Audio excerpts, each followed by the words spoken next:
আমাদের ব্র্যান্ডের নাম হচ্ছে রেক্ট টেকনোলজি অ্যান্ড সফটওয়্যার। আচ্ছা। আমরা সফটওয়্যার এবং অটোমেশন নিয়ে কাজ করে থাকি আর কি গত 4 বছর ধরে। যে আমাদের দেশের সফটওয়্যার এবং কিছু কিছু ডিভাইস বাইরে যাচ্ছে, সো এটা তো লাভ হচ্ছে, এটা আমাদের দেশের জন্য কিন্তু দেশের একটা জন্য উপকার প্রাউডের হচ্ছে। বিষয়। হ্যাঁ হ্যাঁ, যখন চাকরি করতে যাব দেখা গেছে ওই কোম্পানিতে ওনাদের মতো করে কাজ করতে হবে আমার। সো আমি আমার আপনার যেই নিজের বলে কিছু থাকবে হ্যাঁ, না। নিজের বলে কিছু থাকবে না। সো ওই সময় থেকে আমি চিন্তা করলাম যে যদি নিজের কোনো কিছু বা নতুন ইনোভেশন করতে চাই, তো সেই ক্ষেত্রে আমাকে অবশ্যই আমার নিজের কোনো কিছু করতে হবে। প্রথম দিকে সবচেয়ে বেশি কঠিন সময় ছিল যে আমরা মার্কেটে কাজ করতাম, আমরা নিজেরা প্রোডাক্ট ডেভেলপ করতাম, সিস্টেম ডেভেলপ করতাম, কিন্তু আমরা মার্কেটে সেল করতে পারতেছিলাম না। বিশেষ করে ট্রাস্টের ইস্যু যেটা আর কি, কারণ বর্তমানে বাংলাদেশের বেশিরভাগ কোম্পানি খুঁজে হচ্ছে এক্সপিরিয়েন্স। অনেক সময় চিন্তা করছি যে ফ্রি অফ কস্টে দেবো, অনেক জায়গায় আছে যে আমরা ফ্রি অফ কস্টে দিছি। ওই সময় দেখা গেছে আমাদের বিভিন্ন সমস্যা হইতো ফ্রি অফ কস্টে দিতে গেলে। যেমন এটা আসলে বারবারই মনে হইতো যে আসলে ছেড়ে দেই, বাদ দিয়ে দেই। এই হতাশাটা জন্য যে মনে হইতো যে আমি এটা ছেড়ে একটা জব করি, জব করলে মনে হয় যে আমার মান্থলি একটা ইনকাম আসবে রেগুলার। সো ওই পর্যায়ে থেকে আস্তে আস্তে ওভারকাম করতে করতে ইনশাল্লাহ আজকে আল্লাহ আমাদেরকে এই পর্যায়ে নিয়ে আসছে আর কি। আপনারা আমাদের সফটওয়্যারটা ইউজ করেন, যদি পছন্দ হয় পরে পেমেন্ট করিয়ে। সো ওনারা ওই চিন্তা ভাবনা ফার্স্টে করছে, করার পরে ওনারা বলে যে ঠিক আছে, আমি আপনাদের প্রেজেন্টেশন এবং আপনার ব্যাকগ্রাউন্ড, আপনার নিজস্ব পড়াশোনার ব্যাকগ্রাউন্ড এবং আপনার কথা শুনে আমরা আপনাদেরকে ট্রাস্ট করলাম। বিজনেস যখন আমরা শুরু করি প্রায় 1 বছর 10 মাসের মতো আমরা শুধু টানা কাজ করতেছিলাম মার্কেটে। ছোটোখাটো 2-1টা প্রজেক্ট ছোটোখাটো আসতো, যেটা ধরেন কোনোভাবেই মানে বিজনেসের সাথে যায় না, এরপরও আমরা কাজ করতেছিলাম।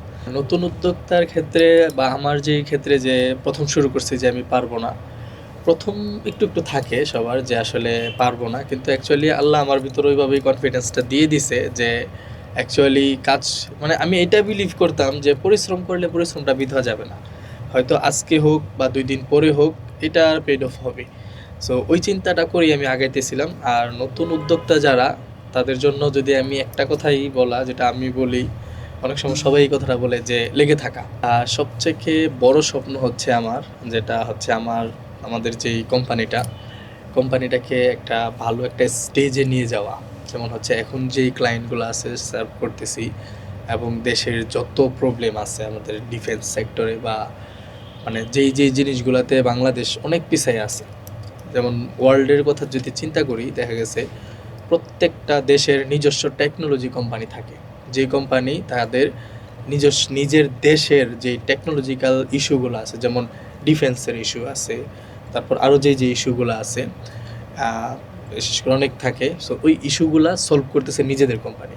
এখন বাংলাদেশে কিন্তু ওই রকম এখনও কোম্পানি আমরা হয়তো দেখি নাই যে নিজেদের দেশের টেকনোলজিক্যাল কোম্পানি নিজেদের দেশের টেকনোলজি যেই ডিফেন্স সেক্টর বা সলিউশনগুলো দিতে পারতেছে। সো আমার ওইটাই জায়গা, যেটা হচ্ছে আমি কখন দেশের জন্য কাজ করতে পারবো, দেশের হয়ে দেশের যেই সলিউশনগুলো টেকনিক্যাল যত কিছু আছে এগুলা মানে আমাদের থেকে মানে আমাদের দেশের ফুল সিস্টেম দাঁড়াবে।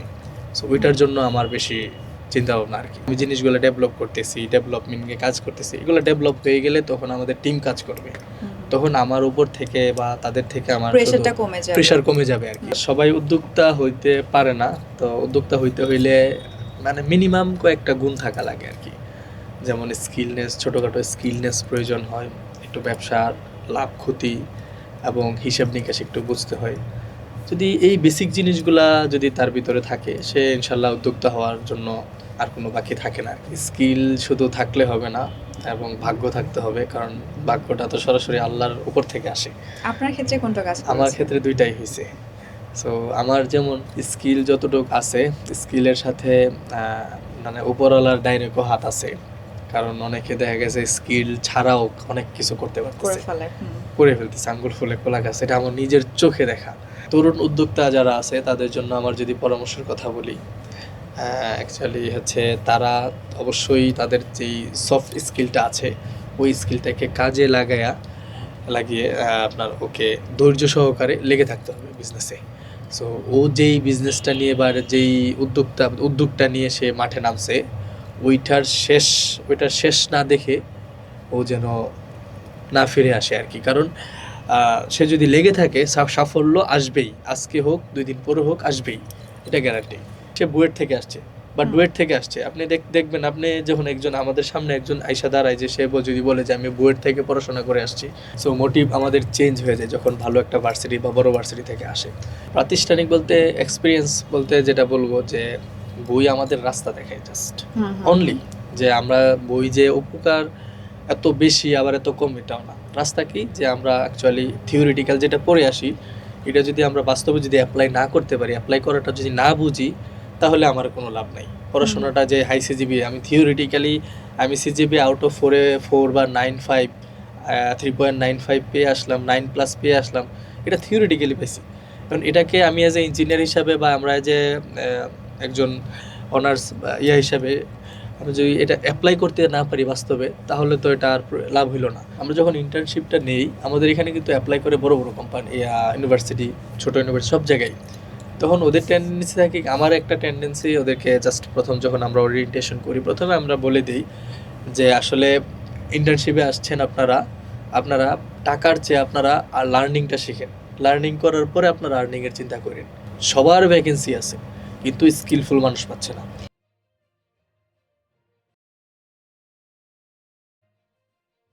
হ্যালো এভরিওয়ান, আসসালামু আলাইকুম। Entrepreneur news present route to rise প্রোগ্রামে আমি নুসরাত নীতি আপনাদের সবাইকে ওয়েলকাম করছি। আজকে আমাদের সাথে গেস্ট হিসেবে আছেন রাকিবুল ইসলাম ভাইয়া। ভাইয়ার সাথে অনেক কথা হবে, অনেক আড্ডা হবে। আমরা পুরো টাইম জুড়ে শুনবো ভাইয়ার উদ্যোক্তা জীবনের গল্প।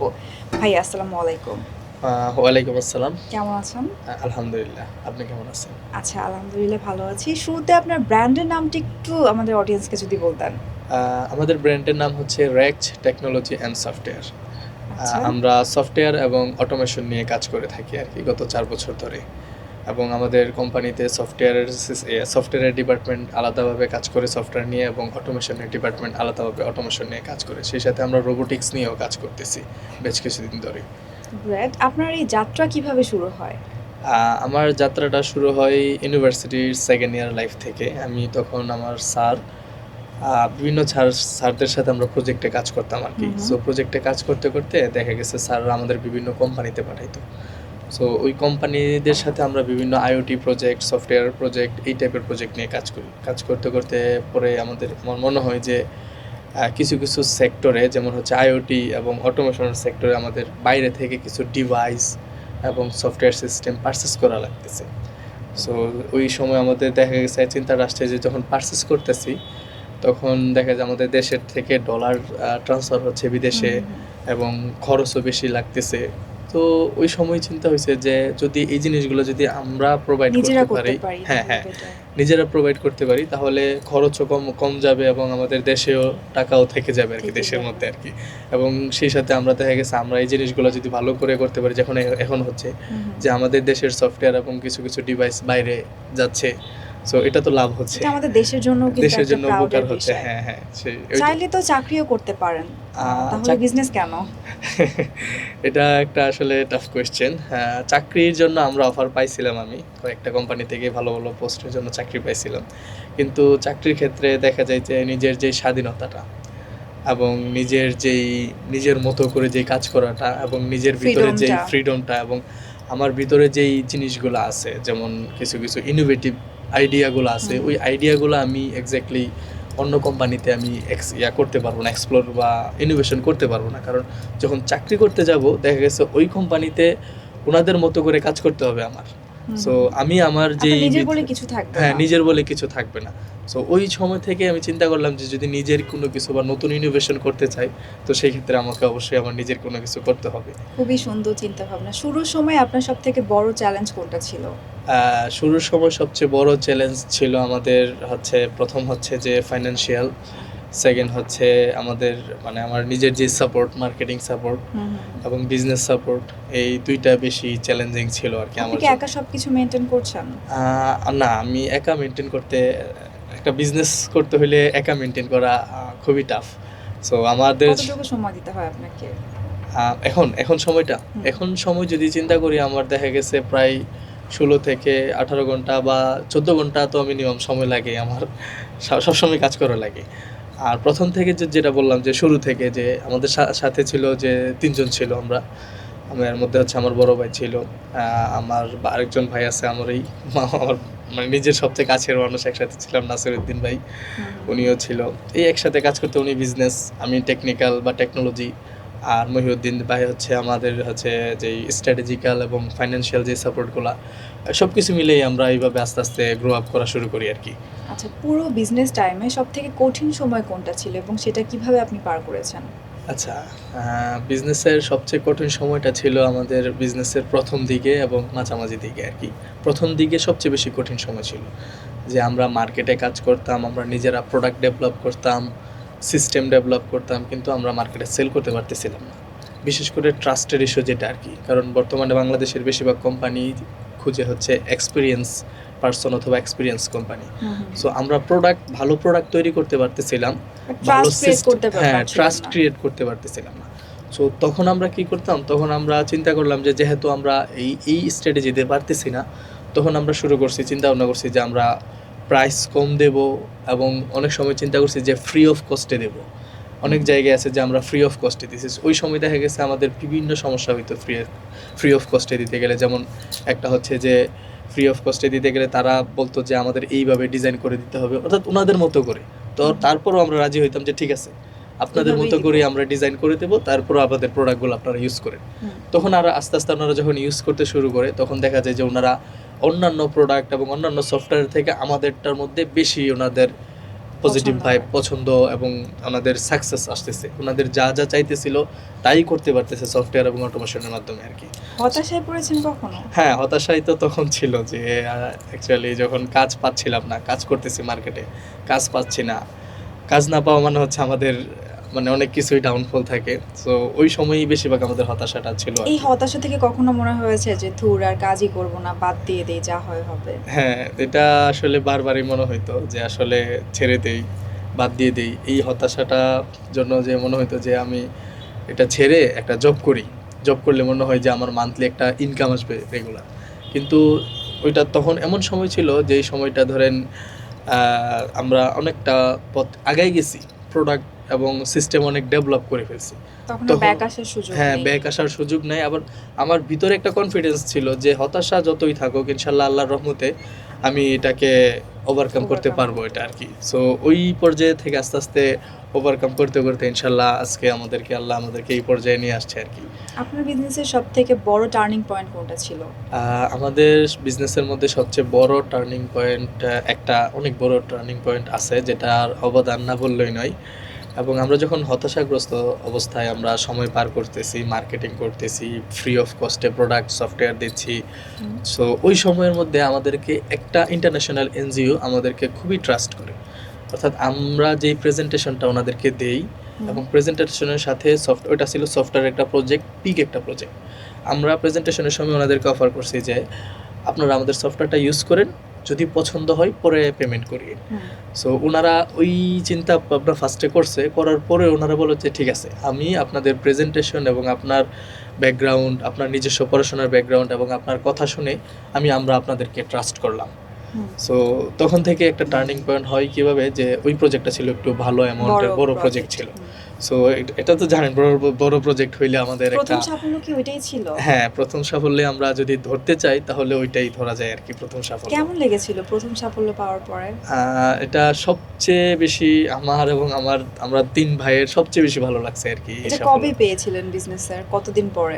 এটা বিজনেস যখন আমরা শুরু করি, প্রায় 1 বছর 10 মাসের মতো আমরা শুধু টানা কাজ করতেছিলাম মার্কেটে। ছোটখাটো 2-1টা প্রজেক্ট ছোটখাটো আসতো, যেটা ধরেন কোনোভাবেই মানে বিজনেসের সাথে যায় না, এরপর আমরা কাজ করতেছিলাম। বাট 10 মাস 1 বছর পরে তখন আমাদের সাথে আমরা কন্ট্যাক্ট হয় আর কি ওই ওনাদের। সো হওয়ার পরে ওনাদের সাথে যোগাযোগ করি, ওনাদেরকে অ্যাপ্লিকেশন করি, অফার করি, সব কিছু মিলেই তখন হয়। তখন আমাদের অনুভূতিটা ছিল অবিশ্বাস্য অ্যাকচুয়ালি। তখন আমরা এর মাঝখানে আল্লাহরে ডাকতাম যে আসলে আমাদেরকে একটা ব্যবস্থা হোক, আমরা যে এত পরিশ্রম করতেছি, হয়তো আমাদের কথা আল্লাহ শুনছে। হ্যাঁ, ভেবেচিন্তে আমাদেরকে একটা ভালো 5 ইয়ার্স পর নিজেকে কোন জায়গায় দেখতে চান? নেক্সট 5 ইয়ার্স পরে আমি আসলে দেখতে চাই বাংলাদেশের একটা টপ লেভেল যতগুলো কোম্পানি আছে, যেগুলা লোকাল এবং ইন্টারন্যাশনাল প্রবলেম এবং সলিউশন সার্ভ করতেছে, ওদের লেভেলে আমি একটা দেখতে চাই আমাদেরকে। সো যেখানে থাকবে হচ্ছে আমাদের সব প্রোডাক্ট মোস্ট অফ বাংলাদেশের বড় বড় কোম্পানির তারা ব্যবহার করতেছে, এবং ইন্টারন্যাশনালি সব দেশেই আমাদের প্রোডাক্টগুলো ব্যবহার করতেছে। সো এটা দেখতে চাচ্ছি আর কি। আপনি যখন বিজনেসটা শুরু করেন তখন কি আপনার ভয় কাজ করেছিল, মনে হচ্ছিল যে আমি পারবো না? সো এই জায়গা থেকে যারা নতুন করে শুরু করতে চাচ্ছে বা নতুন উদ্যোক্তা, তাদের উদ্দেশ্যে কি বলতে চান? নতুন উদ্যোক্তার ক্ষেত্রে বা আমার যে ক্ষেত্রে যে প্রথম শুরু করছি যে আমি পারবো না, প্রথম একটু একটু থাকে সবার যে আসলে পারবো না, কিন্তু অ্যাকচুয়ালি আল্লাহ আমার ভিতরে ওইভাবেই কনফিডেন্সটা দিয়ে দিছে যে অ্যাকচুয়ালি কাজ মানে আমি এটা বিলিভ করতাম যে পরিশ্রম করলে পরিশ্রমটা বৃথা যাবে না, হয়তো আজকে হোক বা 2 দিন পরে হোক এটা পেড অফ হবে। সো ওই চিন্তাটা করেই আমি আগাইতেছিলাম। আর নতুন উদ্যোক্তা যারা, তাদের জন্য যদি আমি একটা কথাই বলা, যেটা আমি বলি অনেক সময় সবাই এই কথাটা বলে যে লেগে থাকা। ধৈর্যটাই হ্যাঁ, important। ধৈর্য ধরে লেগে থাকা। আপনার টার্নওভারটা কখন হবে আপনি নিজেও বুঝতে পারবেন না। সো হয়তো 6 মাস, কারোর হয় 3 মাসে, কারোর হয় 6 মাসে, কারোর 5 বছর পরেও হয়। বাট ধৈর্য ধরে লেগে থাকাটা হচ্ছে সবচেয়ে বড় জিনিস আর কি, ইম্পর্টেন্ট বিষয় আর কি। একজন উদ্যোক্তার কোন কোন গুণ থাকা ইম্পর্ট্যান্ট? একজন উদ্যোক্তা যদি হতে হয় তাকে অবশ্যই সে কোন বিষয়ে আপনার সে উদ্যোক্তা হয়েছে কোন বিষয়ে, সে কোন বিষয়ের উপর, পারদর্শী ওইটাকে ফোকাস হ্যাঁ ওই বিষয়টাকে তাকে ফোকাস করতে হবে। যেমন হচ্ছে ও যদি সফটওয়্যার কোম্পানি হয় ওকে অবশ্যই সফটওয়্যার সম্পর্কে জানতে হবে, ও যদি অটোমেশন কোম্পানি হয় ওকে অবশ্যই অটোমেশন সম্পর্কে জানতে হবে। সো ওই জিনিসগুলো জেনেই তাকে সামনের দিকে আগাইতে হবে। আপনার কি মনে হয় একজন নতুন উদ্যোক্তা কোন কোন ভুলটা করতে পারে? আচ্ছা, নতুন উদ্যোক্তাদের মধ্যে মোটামুটি অনেকগুলা ভুলই হয়। যেমন হচ্ছে প্রধান যেই ভুলটা মানে মেইন যেই ভুলটা হয় সেটা হচ্ছে ধৈর্যটা। সো ধৈর্য অনেকের থাকে না। যেমন হচ্ছে 3 মাস 6 মাস পরে যখন দেখতেছে প্রজেক্ট আসতেছে না বা কোনো কাজ করতে পারতেছে না বা কাজ করতেছে না, তখন অনেকেই দেখা যায় যে পিছায় যায়। আর আরেকটা হচ্ছে অনেকে পার্টনারশিপ নিয়ে ফেলে, ইনভেস্ট করে ফেলে বিভিন্ন জায়গায়। আমার সাথেও এরকম কিছু হইছে যে যেমন হচ্ছে ধরেন একজনকে পার্টনারশিপ হিসেবে নিলাম, সে সেই কাজটা করে দিবে বা ওইটা করে দিবে, বা ওকে আমি আমার একটা পার্ট দেখার জন্য রাখছি। সো অনেক টাকা পেমেন্ট করছি কিন্তু সে কাজ করতেছে না, কারণ আমি উদ্যোক্তা, আমি ওরে কোনো কিছু বলতেও পারতেছি না জোর করে, কারণ আমার তো নতুন কোম্পানি, বড় কোম্পানি না যে ওকে আমি বলবো। সো ওই ক্ষেত্রে দেখা গেছে আমি খরচ করতেছি কিন্তু আমি আউটপুট পাচ্ছি না। সো এখানে একটা ডিমোটিভেশন কাজ করে যে আমি এই কাজ করে পেমেন্ট করতেছি, সব কিছু করতেছি কিন্তু আমার আউটপুট আসতেছে না। এরপর হচ্ছে ডকুমেন্টের বিষয় আছে, যেমন লাইসেন্সের বিষয় আছে, অনেক কিছু আছে যেগুলো হচ্ছে যেমন ট্রেড লাইসেন্স, যা লাইসেন্স না করে আগাইতে শুরু করে। তখন হয় কি সরকারিভাবে আমাদের তো অনেক নিয়ম নীতি আছে ব্যবসা করার জন্য। সো ওই নিয়ম নীতির একটা বাইন্ডে যখন পড়ে যায় তখন এই উদ্যোক্তার ব্যবসাটাও আগানোটা কষ্ট হয়ে যায় আর কি অনেক দিক থেকে। তাছাড়া আরও অনেক কিছু আছে বিষয়গুলো, যেটা হচ্ছে স্কিলের যে বিষয়টা আছে।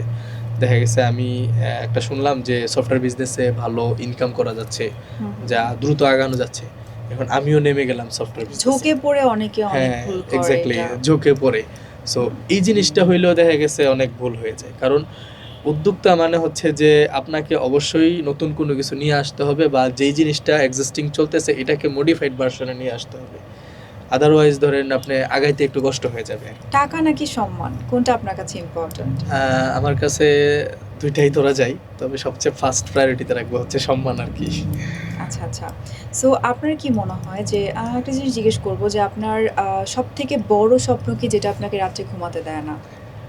সবথেকে বড় স্বপ্ন হচ্ছে আমার, যেটা হচ্ছে আমাদের যেই কোম্পানিটাকে একটা ভালো একটা স্টেজে নিয়ে যাওয়া। যেমন হচ্ছে এখন যেই ক্লায়েন্টগুলো আছে সার্ভ করতেছি, এবং দেশের যত প্রবলেম আছে আমাদের ডিফেন্স সেক্টরে বা মানে যেই জিনিসগুলোতে বাংলাদেশ অনেক পিছায় আছে। যেমন ওয়ার্ল্ডের কথা যদি চিন্তা করি, দেখা গেছে প্রত্যেকটা দেশের নিজস্ব টেকনোলজি কোম্পানি থাকে, যে কোম্পানি তাদের নিজের দেশের যে টেকনোলজিক্যাল ইস্যুগুলো আছে, যেমন ডিফেন্সের ইস্যু আছে, তারপর আরও যে ইস্যুগুলো আছে বিশেষ করে অনেক থাকে। সো ওই ইস্যুগুলা সলভ করতেছে নিজেদের কোম্পানি। এখন বাংলাদেশে কিন্তু ওই রকম এখনও কোম্পানি আমরা হয়তো দেখি নাই যে নিজেদের দেশের টেকনোলজিক্যাল কোম্পানি নিজেদের দেশের টেকনোলজি যেই ডিফেন্স সেক্টর বা সলিউশনগুলো দিতে পারতেছে। সো আমার ওইটাই জায়গা, যেটা হচ্ছে আমি কখন দেশের জন্য কাজ করতে পারবো, দেশের হয়ে দেশের যেই সলিউশনগুলো টেকনিক্যাল যত কিছু আছে এগুলা মানে আমাদের থেকে মানে আমাদের দেশের ফুল সিস্টেম দাঁড়াবে। সো ওইটার জন্য আমার বেশি চিন্তা ভাবনা আর কি। আচ্ছা, আপনি তো বললেন, আমরা তো শুনলাম যে আপনি 18 ঘন্টা পর্যন্ত কাজ করেন। তাহলে ব্যক্তিগত 18 জীবনটাকে 14 থেকে 18 ঘন্টা আর হ্যাঁ, কি। 14 থেকে 18। সো পার্সোনাল লাইফ এবং প্রফেশনাল লাইফ দুটাকে ব্যালেন্স করেন কিভাবে? দুইটাকে ব্যালেন্স এখন করতেছি, কষ্ট হচ্ছে আর কি ব্যালেন্স করতে। এরপরও চেষ্টা করতেছি, হয়তো এটা সামনে থাকবে না আমার, আশা করি সামনে বেশ কয়েকদিন পরে এটা হয়তো কমে যাবে জিনিসটা। আমি ওইভাবে প্ল্যান করেই কাজ করতেছি। সো এটাই চেষ্টা করতেছি যে আগামী 3 মাস বা 6 মাস পরে যেন আমার মানে এখন যেই কাজ সময়টা দিচ্ছি এই সময়টা আমি খুবই মানে টার্গেট ওয়াইজ দিচ্ছি। সো যেন এই টার্গেটগুলো আমার ফিল আপ হয়ে গেলে দেন আমার পরবর্তীতে আমার এই সময়টা আর দেওয়া লাগবে না। যেমন আমি জিনিসগুলো ডেভেলপ করতেছি, ডেভেলপমেন্ট নিয়ে কাজ করতেছি, এগুলো ডেভেলপ হয়ে গেলে তখন আমাদের টিম কাজ করবে, তখন আমার উপর থেকে বা তাদের থেকে আমার প্রেশারটা কমে যাবে। প্রেশার কমে যাবে আর কি। সো কমে গেলে আমার আর এই পরিশ্রমটা প্রয়োজন হবে না। আপনাকে বিজনেসে সবথেকে মানে বেশি মোটিভেট করে কে, বা আপনার এই বিজনেসে সবথেকে বড় অবদান কার আছে? বড় অবদান যদি বলি, প্রথমে আমি আমার কথা বলবো হচ্ছে আমার বড় ভাই। উনি হচ্ছে সবচেয়ে বড় অবদান। এরপরে যখন আস্তে আস্তে রান করার পরে আমার সাথে যুক্ত হয় আমার আরেকজন ভাই। একসাথে ছিলাম সবসময়, উনি হচ্ছে এমনি নাসিরুদ্দিন ভাই, উনিও বিজনেস সেকশনে দেখতেছে। সো ওইভাবে আমাদের মোটিভেশন এবং কাজ চলা যা কিছু আছে সব কিছু মিলেই আমরা আছি আর কি, চলতেছি। বই, মানুষ নাকি অভিজ্ঞতা, কোন জিনিসটা আপনাকে সবথেকে বেশি শিক্ষা দিয়েছে লাইফে? আমার শিক্ষার মধ্যে হচ্ছে এক্সপিরিয়েন্সটা সবচেয়ে বেশি আর কি। বই যতটুকু পড়ি তার মধ্যে এক্সপিরিয়েন্সটা সবচেয়ে বেশি শিক্ষা দিয়েছে, কারণ কাজের ক্ষেত্রে সব কিছুর ক্ষেত্রে আমার এক্সপিরিয়েন্সটা, কারণ কিছু কিছু জায়গায় আমি এক্সপিরিয়েন্স ছাড়া কাজ করতে গেলে এখানে অনেক নিচে চলে যাইতে হইতো। সো ওই জায়গা থেকে আমি বুঝতে পারতাম যে আসলে অ্যাকচুয়ালি আমার কী করে আগানো উচিত এবং কী করে আমার যেই সামনের যেই প্রজেক্ট বা যা কিছু আছে কী করা উচিত। তো এই ক্ষেত্রে আমি প্রথমে বলবো যে এক্সপিরিয়েন্সটা সবচেয়ে বেশি জরুরি। মানুষ চিনতে ভুল হয়েছে কখনো? হ্যাঁ, মানুষ চিনতে প্রথম দিকে ভুল হইতো। এখন তো ধরেন নিজে যেটা বললাম এক্সপিরিয়েন্স, যে এখন তো ধরেন মানুষের সাথে কথা বলতে মোটামুটি একটু বোঝা যায় কথা বললে যে আসলে কোন লেভেলের বা কীভাবে হইতে পারে। আপনি যখন বিজনেসটা স্টার্ট করেন তখন আপনার সবথেকে বড় ভয়টা কি ছিল? প্রথমে যখন আমি বিজনেস শুরু করি, প্রথমে সবচেয়ে বড় ভয়টা ছিল যে আমার প্রোডাক্ট, যেই সিস্টেমগুলো আছে সফটওয়্যার সিস্টেম বা নতুন প্রোডাক্টগুলো আছে, এটা কি আজও আমি বাংলাদেশের জন্য কি দিতে পারবো বা বাংলাদেশের পারপাস কি সলভ করতে পারবো, কাজ করবে কিনা, এটা নিয়ে একটু চিন্তা ভাবনা ছিল আমার আর কি। আপনার কি মনে হয় বেশিরভাগ ব্যবসা কেন টেকে না? বেশিরভাগ ব্যবসা টিকে না হচ্ছে, প্রথম হচ্ছে ব্যবসার মধ্যে তো উত্থান পতন হবে, যে যেমন হচ্ছে এক সময় লাভ হবে, এক সময় লস হবে। সো দুইটা নিয়েই চলা লাগে ব্যবসার মধ্যে। এটা যেমন চাকরি হইলে তো একটা স্টেবল একটা স্যালারি আসে, আমার আর কোনো চিন্তা থাকে না। কিন্তু ব্যবসার মধ্যে দেখা গেছে আমি 10টা প্রজেক্টে কাজ করছি, এর মধ্যে 4টার মধ্যে লস হচ্ছে, 6টার মধ্যে প্রফিট হচ্ছে ভালো। সো ওই সব কিছু মার্জ করে আমার চলতে হয়। সো ওইগুলা যারা মার্জ করতে পারে না, তো তাদের এই প্রবলেমগুলো হয় আর কি। একটা বিজনেসকে একদম লং লাস্টিং করতে বা অনেক বছরের পর বছর টিকিয়ে রাখতে একটা উদ্যোক্তাকে কি করতে হবে? আচ্ছা, একটা ব্যবসাকে যখন লং টার্ম টিকিয়ে রাখার জন্য চিন্তা ভাবনা করা হয়, তখন এর মধ্যে অনেক চিন্তা ভাবনা করা লাগে। এর মধ্যে হচ্ছে প্রথম হচ্ছে ধৈর্য, যে ধৈর্য ধরে থাকতে হবে। আর ব্যবসার তো লাভ লস থাকেই, সব কিছু মার্জ করে নিয়ে থাকতে হবে এবং ব্যবসাটাকে গুছিয়ে এবং সামনে যে নতুন প্রোডাক্ট আছে নতুন এবং মার্কেটের সাথে যেটা আর কি, মার্কেটের সাথে কম্পিটিটিভ করে ডেডিকেশন লেভেলটা থাকতে হবে এবং মার্কেটের সাথে কম্পিটিটিভ করে যেই মার্কেটে যেই প্রোডাক্টগুলো চলবে ওইভাবে ব্যালেন্স করে চলতে হবে আর কি। ঠিক আছে, বুঝতে পেরেছি। সো আপনার কি মনে হয় যে কেউ উদ্যোক্তা হবার যোগ্য, নাকি একটা উদ্যোক্তা হতে হলে তার মধ্যে কি কি থাকতে হবে মাস্ট? সবাই উদ্যোক্তা হইতে পারে না, তো উদ্যোক্তা হইতে হইলে মানে মিনিমাম কয়েকটা গুণ থাকা লাগে আর কি।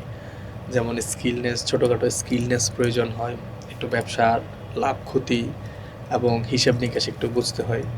যদি এই বেসিক জিনিসগুলা যদি তার ভিতরে থাকে, সে ইনশাল্লাহ উদ্যোক্তা হওয়ার জন্য আর কোনো বাকি থাকে না আর কি। এরপর আস্তে আস্তে যখন কাজ করবে, যখন উদ্যোক্তা বিজনেস শুরু করবে, তখন আস্তে আস্তে সে এক্সপিরিয়েন্স পাবে প্রত্যেক জায়গাতে। বিজনেস করার আইডিয়া আপনার মাথায় কিভাবে এলো প্রথম বিজনেস করার আইডিয়াটা আসছে হচ্ছে আমি যখন ভার্সিটিতে ছিলাম, ভার্সিটি থেকে কাজ করতাম, বিভিন্ন প্রজেক্টে কাজ করছি, নিজে কাজ করতাম। আর আমার সবচেয়ে বেশি ছিল যে আমি নিজে কিছু তৈরি করা। আমার ছোটোবেলা থেকে একটা ইচ্ছা ছিল, বা ছোটোবেলা থেকে আমি কাজ করতাম যে টুকিটাকি জিনিস আছে না, যে এটা বানাচ্ছি ওইটা বানাচ্ছি, এই ধরনের জিনিসগুলো নিয়ে আমার বেশি অ্যাট্রাকশন ছিল, যে এইটা তৈরি করি ওইটা তৈরি করি। যে এমন হয় যে এখনের বাচ্চারা মনে হয় করে যে যখন গাড়ি একটা দেয় ভেঙে ফেলে, ভেঙে এটা খুলে লাইট কখনো মনে চালায়। হয়নি ডক্টর ইঞ্জিনিয়ার হব? হ্যাঁ, প্রথমে ছিল যে প্রথমে আমার যেটা বলতে চাই যে আমার প্রথমে এই ইচ্ছা ছিল যে পাইলট হব। আচ্ছা, পাইলট। এটা মোস্ট অনেকেরই থাকে, পাইলট হব। তারপরে এইটা চিন্তা ভাবনা ছিল, পড়াশোনা ওইভাবেই করতেছিলাম, কিন্তু পরবর্তীতে দেখা যায় যে পাইলট বাংলাদেশে থেকে ডিগ্রি নিতে, বিদেশ থেকে ভালো ভালো ডিগ্রি নিতে হয়। তো সেই চিন্তা করেই দেখলাম যে আসলে ইঞ্জিনিয়ারিংটা বেস্ট। পরবর্তীতে আসার পরে তখন দেখলাম যে ইঞ্জিনিয়ারিং করলে পাইলট না, সব জায়গায় এন্টার করা যায় আর কি। যেমন অ্যারোনটিক ইঞ্জিনিয়ারিংয়ের জন্য আমার যদি কিছু কোর্স থাকে ওইখানে আমি এন্টার করতে পারতেছি, সব জায়গায় করতে পারতেছি। সো ওইখান থেকে আস্তে আস্তে যখন ছোটোবেলা যে এইগুলো তৈরি করি, তখন আস্তে আস্তে কলেজ, ইউনিভার্সিটি লাইফে আসি। আসার পরে বিভিন্ন প্রজেক্ট, ছোটোখাটো ইউনিভার্সিটির প্রজেক্ট বা বাইরের প্রজেক্ট, আপনার দেখা গেছে বিভিন্ন ইন্ডাস্ট্রিয়াল প্রজেক্টে কাজ করতেছি। তখন আস্তে আস্তে চিন্তা হলো যে যখন কাজ করতেছি, আমি কাজ করতাম হচ্ছে আপনার সিইও এমডি লেভেল মানুষদের সাথে, যখন একদম ছোট থেকে। হ্যাঁ, ছোট থেকে আপনার যখন ভার্সিটিতে ছিলাম আর কি। সো তখন তারা তো বিজনেসের মালিক, তারা তো একটা কোম্পানির মালিক থাকে বেশিরভাগই, যারা এমডি থাকে বা ওনার থাকে আর কি। সো ওনাদের সাথে যখন কাজ করতাম আমি দেখতাম যে ওনারা মালিক হয়ে কতটুকু সুবিধা পাচ্ছে বা একটা নতুন থিঙ্কিং করতে মানে আপনি পারতেছে। ছোট থেকেই বিজনেস মাইন্ডেড, তাই তো? হ্যাঁ, এক্স্যাক্টলি, ওটা থেকেই বিজনেস মাইন্ডেড ছিলাম আর কি। সো তখন থেকে আমি আস্তে আস্তে পরিকল্পনা করি যে আসলে কী দিয়ে শুরু করা যায় বিজনেসটাকে। সো তখন প্রথমে শুরু করি হচ্ছে আইওটি, ইন্টারনেট অফ থিং। তারপর আস্তে আস্তে শুরু করি হচ্ছে প্রোডাক্ট ডেভেলপমেন্ট, আপনার স্মার্ট ডিজিটাল ডিভাইস। আমি নিজে ডেভেলপ করতাম, নিজে ডিজাইন করতাম, তারপর নিজে প্রোগ্রাম করতাম। তারপর ওইখান থেকে আস্তে আস্তে নিয়ে আসি সফটওয়্যার সিস্টেম। সো এখন যেটা চলতেছে পুরোটা কম্বাইন্ড সিস্টেম চলতেছে, সফটওয়্যার, ডিজিটাল প্রোডাক্ট ডেভেলপমেন্ট, আর আমাদের যেটা আছে সরি, আর আছে আমাদের যেই অন্যান্য যেই সিস্টেমগুলো আছে আর কি, বিজনেস সিস্টেমগুলো আছে, মোটামুটি সব কম্বাইন নিয়ে আমরা কাজ করতেছি এখন আর কি। আচ্ছা, আপনার এখন যে মানে অবস্থায় আপনি আছেন, যদি সবকিছু হারিয়ে ফেলেন, আল্লাহ না করুক, 6 মাসে আপনাকে আবার উঠে দাঁড়াতে হবে, সো কোন 3টা জিনিস আপনি ফার্স্টে করবেন? ফার্স্ট হচ্ছে, যদি আপনি যেটা বললেন আল্লাহ না করুক, ফার্স্ট হচ্ছে আমি যেই কাজটা করব সেটা হচ্ছে একটা সিস্টেম তৈরি করা, ডিজাইন, একটা প্ল্যান করা আর কি, যে আসলে আমি যেই জিনিস নিয়ে পড়ে গেছি বা যেটা আমার ফেইল্ড হয়েছে, এই ফেইল্ডটা থেকে আমাকে দাঁড়াতে হইলে এই জিনিসগুলো নিয়ে কীভাবে আমাকে একটা প্ল্যান করতে হবে এটি। আপনার কি ওইটা মেনে নেওয়ার মতো মানসিকতা আছে যে আমি হেরে গিয়েছি, আমাকে আবার করতে হবে নতুন করে? হ্যাঁ, এটা ইনশাল্লাহ আমার এখনও আছে, কারণ এরকম হয়েছে কয়েকবার। কিছু কিছু প্রোডাক্টেও আমরা ফেল করছি। আচ্ছা, একটু যদি স্টোরি শেয়ার করতেন যে আপনি যখন একদম নেমে গিয়েছিলেন বা আপনার যখন ডাউন হয়েছিল, কিভাবে আবার নতুন করে শুরু করলেন? আচ্ছা, প্রথম দিকে যখন আমরা প্রোডাক্ট ডেভেলপমেন্ট করি, সফটওয়্যার ডেভেলপমেন্ট করি, বাংলাদেশ মার্কেট হচ্ছে একটা কম্পিটিটিভ মার্কেট। সো প্রোডাক্ট যখন ডেভেলপ করি, আমরা ডিজিটাল কিছু প্রোডাক্ট তৈরি করতেছিলাম। সো তৈরি করতে গিয়ে দেখি যে আমরা প্রোডাক্টগুলো তৈরি করতেছি, খরচও একটু মোটামুটি হচ্ছে। সো সেই ক্ষেত্রে আমরা মার্কেটেও যাচ্ছি। তখন দেখি যে প্রোডাক্টগুলো আমাদের প্রোডাক্ট থেকে চাইনিজ বা অন্যান্য প্রোডাক্টগুলো বেশি সেল হচ্ছে। সো আমরা আসলে কোয়ালিটি কম্প্রোমাইজ কোনো দিক দিয়ে কম করি নাই, কিন্তু কোয়ালিটি বাড়াই দিয়েও আমরা দেখা গেছে ওদের সাথে আমি পারতেছি না। তখন আমরা অনেক প্রোডাক্ট তৈরি করছি, অনেক খরচ করছি, খরচ করার পরে দেখতেছি যে আমাদের কোনো প্রফিট আসতেছে না বা সেলস হচ্ছে না। তখন আমরা চিন্তা করলাম যে ঠিক আছে, প্রোডাক্ট তো এটা তৈরি করছি। তখন আমাদের একটা হতাশাও কাজ করছিল, যে একটু আগে আমি আলোচনা করলাম যে হতাশা, সেলস হচ্ছিল না। তখন চিন্তা করছি, অল্টারনেটিভ চিন্তা করছি যে এই প্রোডাক্টের সাথে আমরা সফটওয়্যার রান করব। যেমন হচ্ছে আমরা যদি যে স্মার্ট যেই সুইচগুলো ছিল বা স্মার্ট ডিভাইসগুলো ছিল, অনলি প্রথমে স্মার্ট ডিভাইসগুলো বা সুইচগুলো দিতাম। তারপর এটার সাথে যখন সফটওয়্যার নিয়ে আসছি, সফটওয়্যারের সাথে যখন কানেক্টেড হয়ে আমরা এই পুরো সিস্টেমটা চলতো, তখন এই সফটওয়্যারের সাথে আরও কিছু অ্যাড করি আমরা, বিজনেস সিস্টেম, যেমন ইআরপি সলিউশন, এইচআরএম, সিআরএম, তারপর পজ সলিউশন, ওয়েবসাইট ম্যানেজমেন্ট, এগুলো যখন নিয়ে আসি, কারণ ওইটা ফেইল্ড হচ্ছে দেখতেছি, কারণ ওইটা দিয়ে আমি সেল করতে পারতেছি না। সেল করতে না পারা মানে হচ্ছে ফেইল্ড, অলরেডি মার্কেটের সাথে আমি পারতেছি না। সো ওইটার থেকেই কিছু কিছু জিনিস নিয়ে, আইডিয়া নিয়ে, যে এটা যেহেতু চলতেছে না, আমরা অল্টারনেটিভ চিন্তা করি। সো অল্টারনেটিভ চিন্তা করে আমরা এই সিস্টেমগুলোতে আগে তারপর ওই ডিভাইস যেগুলো তৈরি করছি, ওই ডিভাইসগুলো থেকে আমরা আবার কী করছি, আমরা সরাসরি চলে গেছি হচ্ছে আপনার ড্রোন টেকনোলজি নিয়ে। তারপর এরপরে আরও কিছু চিন্তা ভাবনা করছি যে আমরা কিছু ইন্ডাস্ট্রি গার্মেন্টস যেগুলো ইন্ডাস্ট্রি আছে ওইগুলো নিয়ে। সো গার্মেন্টসে আমরা কী কী দিছি যে automatic colour printing system, line management system, তারপর আমাদের যে ড্রোনের যেটা আছে, যেমন মিলিটারি ড্রোন আমাদের অলরেডি কাজ চলতেছে, আমরা ডেভেলপমেন্ট চলতেছে। সো এগুলো নিয়ে প্রথম শুরুটা করছে কিন্তু ছোট একটা স্মার্ট ডিভাইস দিয়ে। স্মার্ট ডিভাইস আপনি জানেন প্রত্যেকটা সবগুলাই প্রোগ্রামেবল হয়। সো এই প্রোগ্রামেবল ডিভাইসগুলো দিয়ে আমরা বিভিন্ন কিছু মেনটেন বা মনিটরিং করার জন্য তৈরি করছিলাম, যে লাইট, ফ্যান, এসি, মোটর, অনেক কিছু হবে। সো এইগুলা পরবর্তীতে যখন দেখতেছি যে বাংলাদেশের মার্কেট বা ইয়া অনুযায়ী চলতেছে না, তখন এমন ভালো চলতেছে না আর কি, চলতেছে, নিতেছে অনেকে, কিন্তু এত ভালো না। সো এই সেম থিঙ্কিং, সেম যেই আইসিগুলা বা সার্কিটগুলা ডিজাইন করতেছি, সো এইগুলো আবার ইউজ করা শুরু করছি আমরা ইন্ডাস্ট্রি লেভেলে। ইন্ডাস্ট্রি কি, গার্মেন্টস ফ্যাক্টরি যেগুলো আছে ওইগুলাতে। সো তখন আমরা গিয়ে বলতাম যে এই সিস্টেমটা আমরা তৈরি করে দিই, আপনারা চালানোর পরে ধরেন 1 মাস 2 মাস চালানোর পরে আপনারা দেখেন আপনাদের এটা কোনো মানে উপকারে আসতেছে কিনা। তখন দেখা গেছে যে ওনাদের ভালোই উপকারে আসতেছে। যেমন একটা যদি স্টোরি বলি, সেটা হচ্ছে আমাদের নারায়ণগঞ্জে আমরা একটা গার্মেন্টসে কাজ করছি, সেটা হচ্ছে এই কালার প্রিন্টিং মেশিন নিয়ে। সো এটা কি হয় যে ওনারা দেখা গেছে 15-20 জন প্রত্যেকটা মেশিনের জন্য কাজ করতো। সো কাজ করার ফলে সময়টাও অনেক বেশি লাগতো। একজন একটা করে গেঞ্জি, যে আমরা যে লোগোগুলা প্রিন্ট করি, কাপড়গুলা যে প্রিন্টেড কাপড়গুলো আসে ওইগুলার জন্য। সো একটা একটা করে ঢোকাচ্ছে, বের করতেছে, একটা একটা করে কালার হচ্ছে। সো এই জিনিসগুলোর জন্য ওনাদের সময় অনেক কিছু লাগতো, ওনারা অর্ডার নিয়েও আপনার সময় মতো ডেলিভারি দিতে পারতেছে না। তখন আমরা গিয়ে ওনাদেরকে অফার করলাম হচ্ছে পিএলসি সিস্টেম অথবা এবং মাইক্রো কন্ট্রোলার সিস্টেম দিয়ে ওনাদেরকে একটা সিস্টেম ডিজাইন করে দেওয়া। পরে ওনাদেরকে সিস্টেম ডিজাইন করে দিলাম একটার মধ্যে। সো করে দেওয়ার পর ওনারা ভালোই উপকার পাইছে, যে ওনারা একদিনে যতটুকু প্রোডাক্ট প্রিন্ট করতে পারতো, আমরা যখন সিস্টেমটা দিছি, ওনারা প্রায় এই সিস্টেমটা ইউজ করে প্রায় একদিনে প্রায় 8 থেকে 10 গুণ প্রোডাক্ট প্রিন্ট করতে পারতেছে। তখন ওনাদের প্রায় অনেকগুলো মেশিনে আমরা এগুলা করে দিই।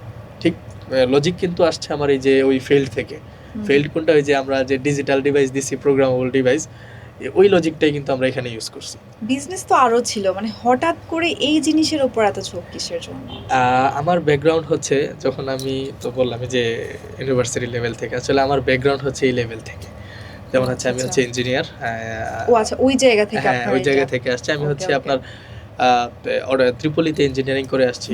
আমার বেজ হচ্ছে যে মেজর হচ্ছে আমি চিপ ডিজাইনের উপর আর কি।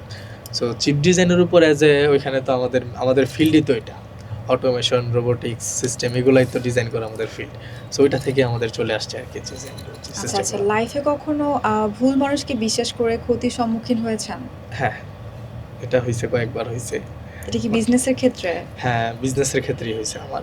যে প্রথম স্টোরিটা একটু জানতে চাই। স্টোরিটা আমি আসলে নাম বলবো না, সবকিছুই বলবো না, জাস্ট স্টোরিটা বলতেছি। সেটা হচ্ছে প্রথম দিকে যখন আমরা বিজনেসে কাজ করি, আমি প্রোডাক্ট অলরেডি ডেভেলপ করে রাখছি, সিস্টেমও ডেভেলপ করে রাখছি।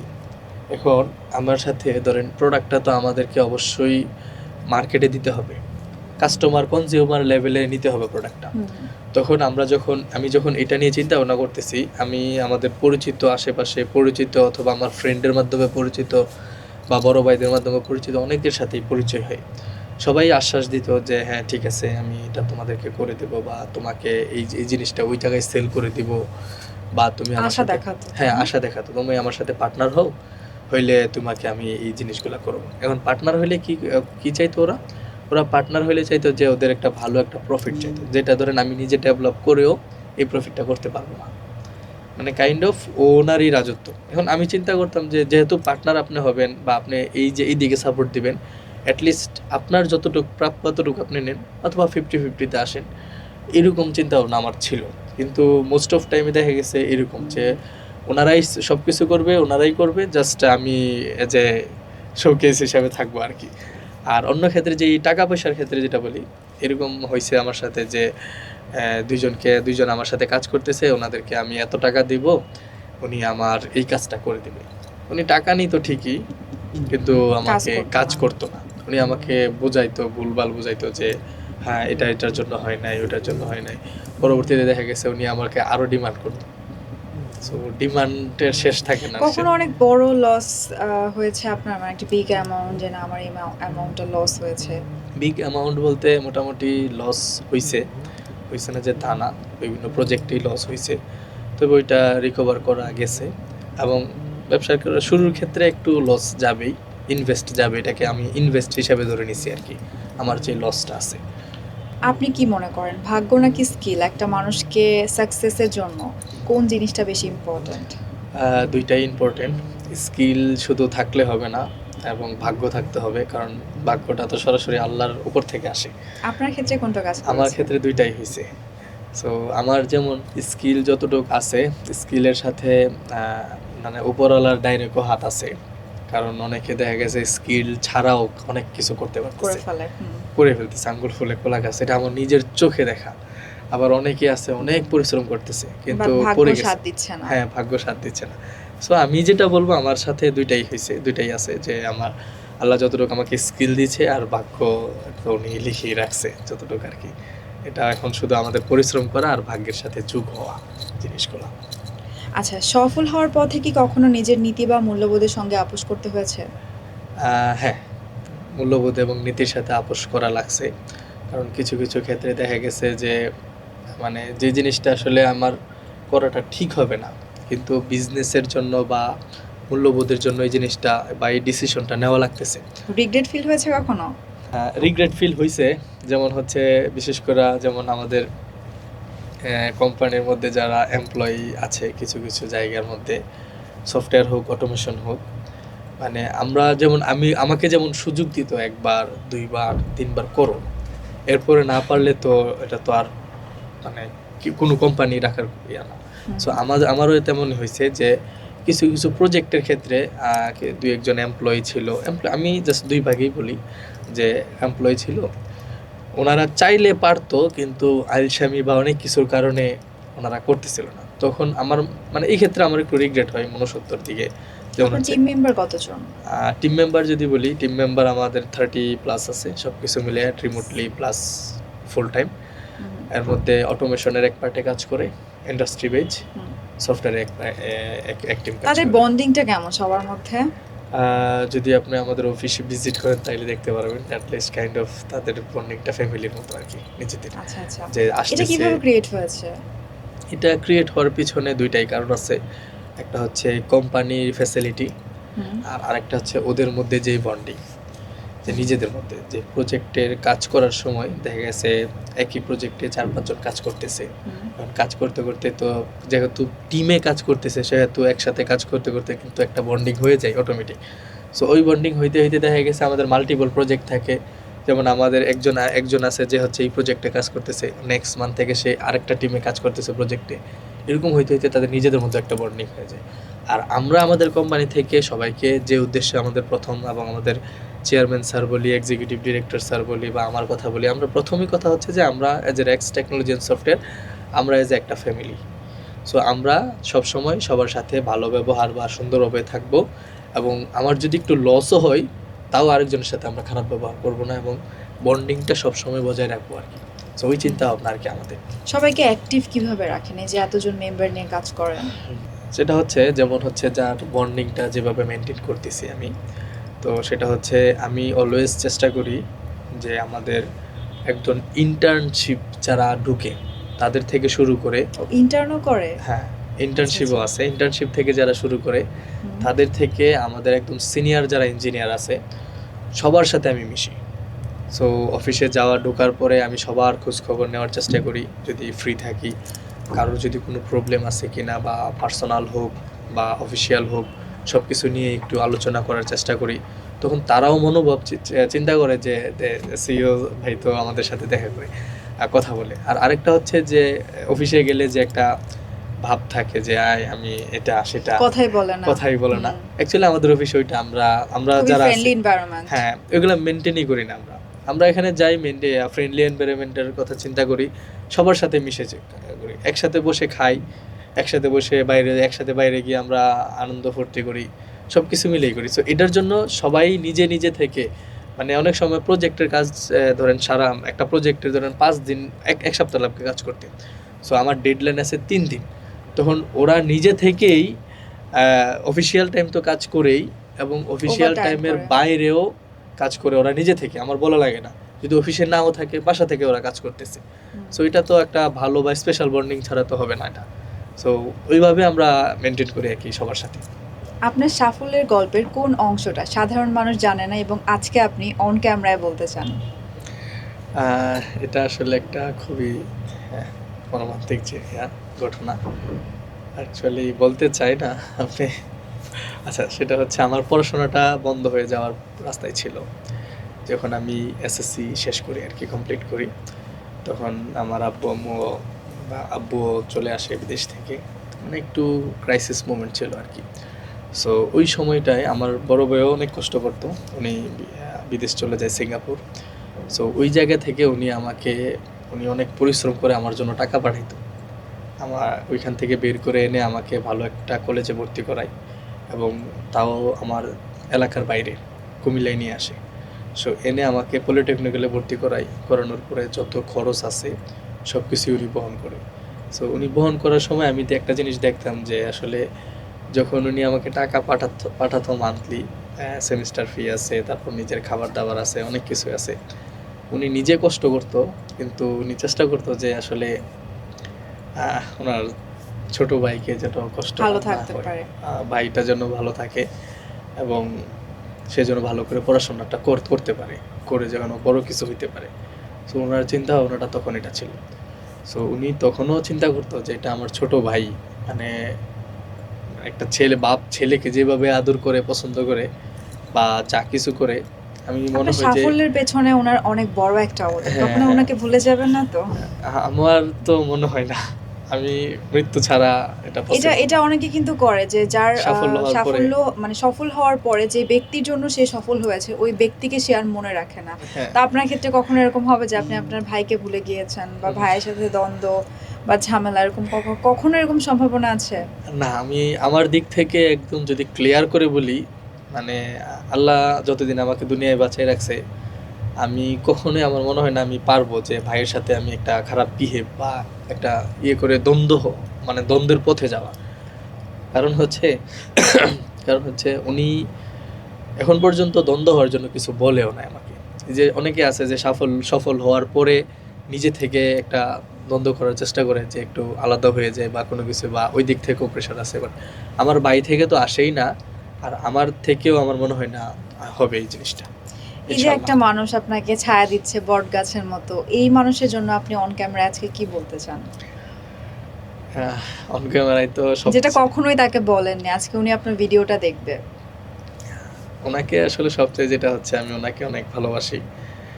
আমাকে মানে যেভাবে উনি আমাকে লালন পালন করছে পরবর্তী সময়ে, এটা আসলে মুখেও তো বলা যায় না যে কতটুকু ওনাকে আমি ভালোবাসি আর কি, এই জিনিসটা আর কি। সো এটা উনি দেখলে হয়তো বুঝতে পারবে ভিতরের ইমোশনটা আর কি, আর এই আর কি। আচ্ছা, বিজনেসে কখনো এমন হয়েছে যে ইচ্ছার বাইরে কাজ করতে হয়েছে, এই কাজটা আমি করতে চাচ্ছি না বাট আমাকে করতে হবে, বা একদম ইচ্ছার বাইরে করতে হচ্ছে? হ্যাঁ, এটা অনেক প্রজেক্টে আমাদের হয়েছে, বা অনেক কাজে এরকম হয়েছে যে ইচ্ছার বাইরে আমাদের কাজ করতে হয়েছে। সেগুলো হচ্ছে, বিশেষ করে অনেক প্রজেক্ট আছে যেটা ধরেন ইচ্ছার বাইরে গিয়ে কাজ করতে হয়েছে। এটা কারণটা কি? কারণ অনেক দিক আছে, বাংলাদেশের দেশের যে পরিস্থিতি অনুযায়ী ইচ্ছার বাইরে কাজ করা লাগে বেশিরভাগ ক্ষেত্রে। যেমন হচ্ছে, আমি একটা প্রজেক্ট কাজ করতেছি, এই প্রজেক্টে এই ভ্যালু বা কিছু কিছু জায়গায় বিভিন্ন বিষয় আছে, আপনার কি যেন বলে, সমঝোতার বিষয় আছে। সো এই জিনিসগুলো নিয়ে আমাদের ইচ্ছার বাইরে কাজ করতে হয়, কারণ আমরা হচ্ছে যেহেতু ইসলামিক মাইন্ডের, আল্লাহর অনেক বিধান আছে যে যেহেতু আমরা এখানে 1 টাকা যদি আমরা দুর্নীতি করতে চাই, সো এটারও হিসাব দিতে হবে।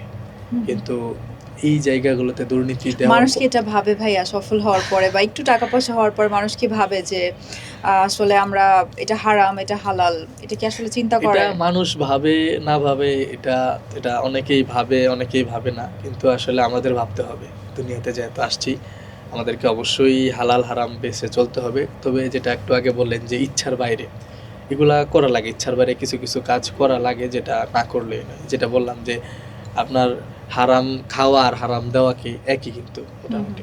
সো আমি যদি নাও খাই, আমি দিলেও কিন্তু একই কাজে, কিন্তু যখন দিচ্ছি তখন দেখা যাচ্ছে সেম হয়ে যাচ্ছে। হ্যাঁ, সেমই হয়ে যায়, কিন্তু এটা তো ইচ্ছার বাইরে। কিন্তু না দিয়েও কিন্তু আমরা পারতেছি না। আমাদের বিজনেসকে টিকায় রাখতে হইলে, বা আমাদের এমপ্লয়ি যারা রিজিক আছে আমাদের বিজনেসে, ওদেরকে বাঁচাইতে হইলে, বা আমরা নিজেরা বাঁচতে হইলে এই কাজটা করা লাগতেছেই। সো এটা আর ওমিট করার কোনো সুযোগ পাচ্ছি না।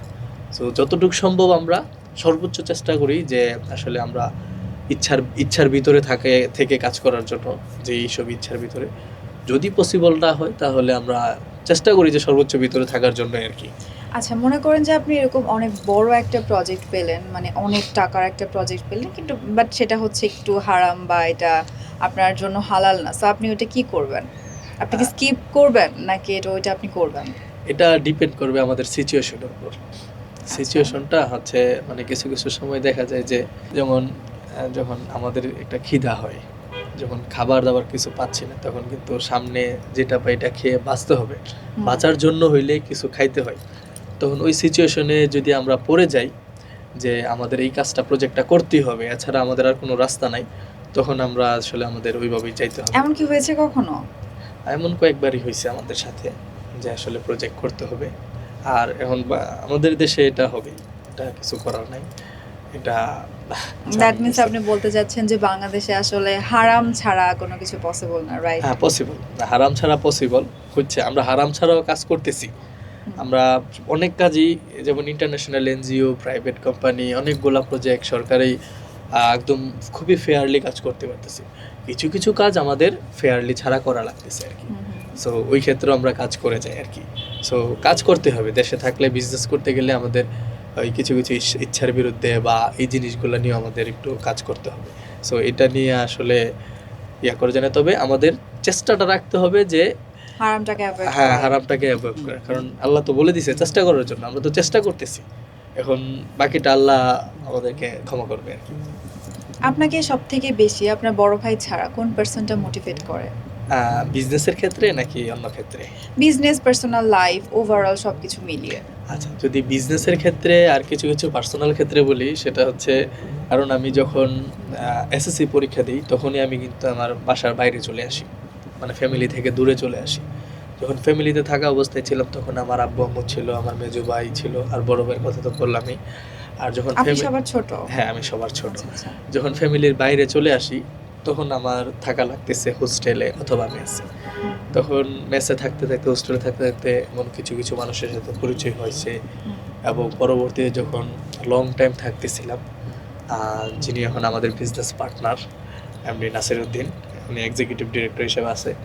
সো লং টাইম থাকতে থাকতে ওনার সাথে একটা ভালো সম্পর্ক হয়, পরিচয় হয়, এবং আমাদের যেই ব্রেইন বা আমি যে চিন্তা ভাবনা করি মোটামুটি ওনারও ওই চিন্তা ভাবনাটাই, যে আসলে আমরা একটু সুন্দরভাবে থাকবো এবং হালাল হারাম বেছে চেষ্টা করবো চলা। কাজ করব। সো তখন থেকেই চলা। আর বিজনেসের যেই সাপোর্টটা, পার্সোনাল সাপোর্টটা, সো উনি আমাকে অনেক গাইডলাইন দিচ্ছে অনেক ক্ষেত্রে। যেমন হচ্ছে মার্কেটিংয়ের ক্ষেত্রে যেটা বলি, আমি হচ্ছে অ্যাজ এ ইঞ্জিনিয়ার, সো আমি চিন্তা করবো হচ্ছে প্রবলেম সলিউশন অথবা আইডেন্টিফিকেশন, ডিজাইন, এগুলো নিয়ে।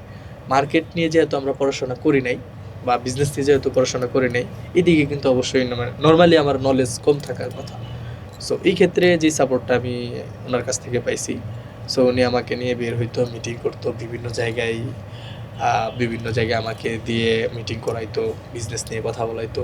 সো ওই জিনিসগুলো, যেই গাইডলাইন্সে কীভাবে কথা বলতে হয় বিজনেস নিয়ে, দুইটাকে কম্বাইন কীভাবে করতে হয়, প্রোডাক্ট নলেজ কি, বিজনেস নলেজ কি, দুইটা কম্বাইন করে প্রজেক্টগুলো এবং ক্লায়েন্ট হ্যান্ডেলিং কীভাবে করতে হবে, ওই জিনিসগুলোর যে গাইডলাইন্সগুলো, এটা আমি আমার ওই ভাই থেকেই পেয়েছি আর কি, নাসির উদ্দিন ভাইয়ের কাছ থেকে। আচ্ছা, আচ্ছা। আপনি কি এমন কোনো সিদ্ধান্ত নিয়েছেন যেটা আপনার বিজনেসের জন্য অনেক বেশি ভালো হলেও একটা মানুষ হিসেবে আপনার জন্য কষ্টদায়ক ছিল? হ্যাঁ, এটা তো কয়েকটা সিদ্ধান্ত এরকম নিয়েছি। যেমন কি সেটা? হচ্ছে অনেকগুলা সিদ্ধান্ত এরকম হয়েছে, যেমন হচ্ছে আমি নিজের জন্য অনেকগুলা কাজ করছি, যেগুলো হচ্ছে যেটা আমি করতে গেলে আমার নিজের ক্ষতি হবে, এবং আরও কিছু কিছু আছে যে মানুষকে কষ্টদায়ক কাজ করবে। যেমন হচ্ছে আমার প্রজেক্টের কথা যেটা যদি বলি, যে প্রজেক্টে কাজ দিছি, এটা দিয়ে এই সময়ে ওনাকে বা এই এমপ্লয়িদিকে কাজটা করা যাচ্ছে না, কিন্তু ওনাকে এই জায়গা থেকে সরানো লাগছে আমার। সো এটা আসলে আমার জন্য খুবই কষ্টদায়ক ছিল এই জিনিসগুলা, কারণ একজন মানুষকে সরানোটা খুবই কষ্টদায়ক। সো এই জিনিসগুলো নিজের ইচ্ছার বিরুদ্ধেই করা লাগছে, কিন্তু বিজনেস তো বা প্রজেক্ট তো কমপ্লিট করতে হবে আমার, সো ওইটার জন্য করা লাগছে আর কি। তরুণ উদ্যোক্তা যারা আছে তাদের জন্য আপনার পরামর্শ কি থাকবে? তরুণ উদ্যোক্তা যারা আছে তাদের জন্য আমার যদি পরামর্শের কথা বলি, অ্যাকচুয়ালি হচ্ছে তারা অবশ্যই তাদের যেই সফট স্কিলটা আছে ওই স্কিলটাকে কাজে লাগিয়ে আপনার ওকে ধৈর্য সহকারে লেগে থাকতে হবে বিজনেসে। সো ও যেই বিজনেসটা নিয়ে বা যেই উদ্যোগটা নিয়ে সে মাঠে নামছে ওইটার শেষ না দেখে ও যেন না ফিরে আসে আর কি। কারণ সে যদি লেগে থাকে সাফল্য আসবেই, আজকে হোক 2 দিন পরে হোক আসবেই, এটা গ্যারান্টি। আপনাকে যদি কেউ বলে আবার একদম শূন্য থেকে শুরু করার জন্য, আপনি কি ভিন্নভাবে কাজ করতেন? যদি ওই সিচুয়েশনে যদি আমি পড়ে যাই তাহলে ভিন্নভাবে চিন্তা ভাবনা করতাম। এখন যে চিন্তা ভাবনা করতেছি যে একটা স্টেবল নিয়ে কাজ করতেছি বা প্ল্যান নিয়ে কাজ করতেছি, এফোর্টটা কি আরো বাড়তো? এফোর্টটা তো অবশ্যই আরও বাড়ানো লাগতো। কারণ হচ্ছে যেহেতু শূন্য থেকে আবার শুরু করা লাগবে, এখন তো আমার যে এফোর্টটা আছে এটা হচ্ছে ধরুন একটা লেভেল থেকে, আর শূন্য থেকে করলে আমার এই লেভেলে আমার যাইতে হবে। সো এই লেভেলে যাইতে হলে আমার এফোর্ট আরও বেশি করা লাগতো। সো ওই চিন্তা ভাবনাই করা লাগবে আর কি আমার। টাকা নাকি প্যাশন, আপনার কাছে কোনটা ইম্পর্টেন্ট? Tough question. আমারও দুইটাই মোটামুটি, কারণ টাকা ছাড়া তো কোনো কিছু পসিবল না। আপনার প্যাশন যত কিছুই করেন টাকাটা লাগবে। যে কোনো একটা যদি আমরা পিক করতে বলি তাহলে টাকা। ভাইয়া, সাকসেস পাওয়ার পর আপনার লাইফস্টাইলে কি কি পরিবর্তন এসেছে? সাকসেস তো আসলে বলা যায় না, সাকসেস পাওয়াটা মৃত্যুর আগ পর্যন্ত সবাই চেষ্টা করে। আপনি কি মনে করেন আপনি Success. সাকসেস? না, আমি মনে করি না এখন আমি সাকসেস। কোন পর্যায়ে গেলে আপনার মনে হবে যে না আমি সাকসেস, এখানে আমার আসলে আমি হ্যাপি? ওইভাবে যদি আমি বলতে চাই যে আসলে সাকসেস আমি হ্যাপি কিনা, অ্যাকচুয়ালি আমি আসলে হ্যাপি, যে স্টেজে আছি আলহামদুলিল্লাহ আমি হ্যাপি। তবে সাকসেসের কথা বলতে গেলে ধরেন সাকসেস মৃত্যুর আগ পর্যন্ত সবাই ট্রাই করে। যেমন হচ্ছে কি আমি এই যেই জায়গায় আছি বর্তমানে আমরা আমাদের কোম্পানি, ওই জায়গায় অনেকের কিন্তু স্বপ্ন থাকে এই জায়গায় আসা। আবার আমার স্বপ্নটা হচ্ছে এর থেকে দ্বিগুণ। সো আমার মনে হবে যে ওই জায়গায় গেলে আমার সাকসেস হবে। ছোট করে যদি একটা এক্সাম্পল বলি, আমি রাস্তা দিয়ে হাঁটতেছি, একটা সাইকেল চালায় যাচ্ছে একজন। এখন আমার তো ধরেন ওই সামর্থ্য নাই, কিন্তু আমার স্বপ্নটা হচ্ছে এই সাইকেলটা কেনা। এখন যে সাইকেলটা চালাচ্ছে তার আমি দুইটা ছেলেকে দেখেছিলাম ভাইয়া, একদম ছোট, খুব বেশি বয়স হবে না, মাওয়াতে যাচ্ছে সাইকেল নিয়ে। হুম। আপনি চিন্তা করেন মাওয়া রোডটা কত রিস্কি, ওখানে কিন্তু মানুষ কার ছাড়া আসলে বাইকে গেলেও কিন্তু রিস্ক থাকে, আমরা শুনি যে অনেক অ্যাক্সিডেন্ট হয়। হ্যাঁ জাস্ট চিন্তা করেন দুইটা ছোট ছেলে সাইকেল নিয়ে যাচ্ছে, তাও ওদের ডেস্টিনেশন হচ্ছে মাওয়াতে যেতে হবে। হ্যাঁ, এটাই ডেস্টিনেশন হচ্ছে মাওয়াতে যাইতে হবে। এখন মাওয়াতে যাওয়ার পরে কি করবে, সে চিন্তা করবে যে আমি এরপরে যে আরেকটা কোথায় যেতে পারি ডেস্টিনেশন।